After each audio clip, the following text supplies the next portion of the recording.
Hello, my name is Dawson Carroll. Welcome to Summersaulting Physics. Today, we're going to be discussing energy. Let's begin. First, let's identify the different types of energy. Bob, can you tell me one of the types of energy? I don't understand how coffee could be Kinetic?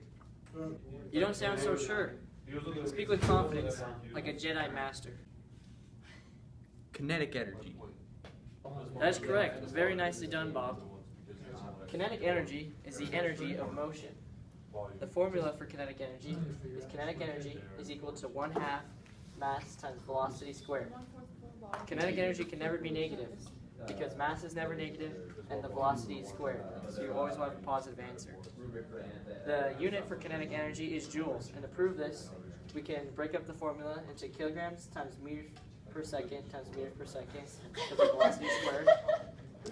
And then we can make that into kilograms times meters over second squared times meters, which is the same as newtons times meters, which is equal to joules.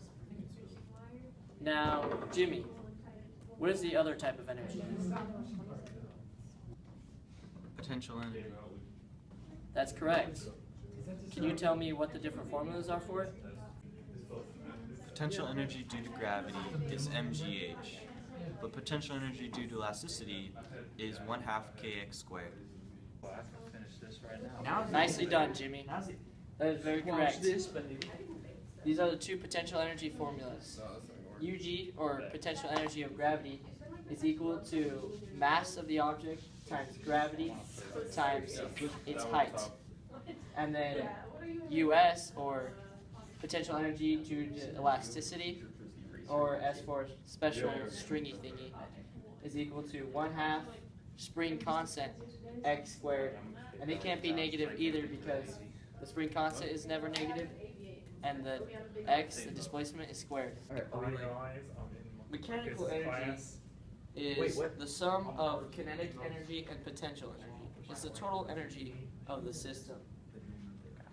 So mechanical energy is also related to the moving of the object and its position. It's both.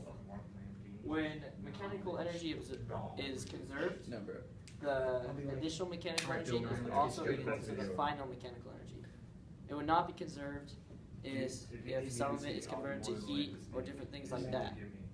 What should be the character? A common way we show the mechanical energy is in a energy graph, where it shows the energy at the beginning, shows how energy leaves or enters the system, and then shows the energy at the end. Let me demonstrate this with a laboratory experiment.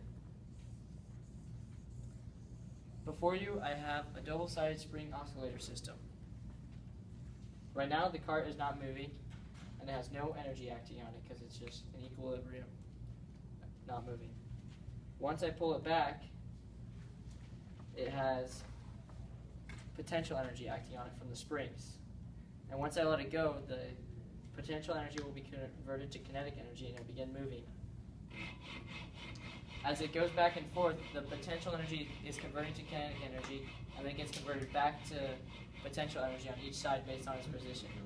The further away it is from equilibrium, the more potential energy it's gaining.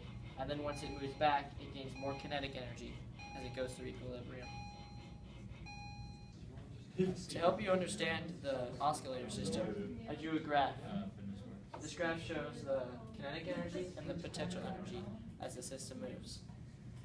So when I first pull it back, the potential energy is really high and the kinetic energy is at 0. Yes. But as it moves towards equilibrium, the kinetic energy raises and the potential energy decreases until the potential energy is at 0 and the kinetic energy is at its highest point. And then they switch back as the oscillator, as it oscillates to this side. The mechanical energy during the entire system is the same though, because even though the potential and kinetic energy is taking, their total sum is the same throughout the entire system. I hope you learned a lot about energy today. I hope you remember the difference between potential and kinetic energy. My name is Dawson Carroll, and this is Summersaulting Physics. Goodbye.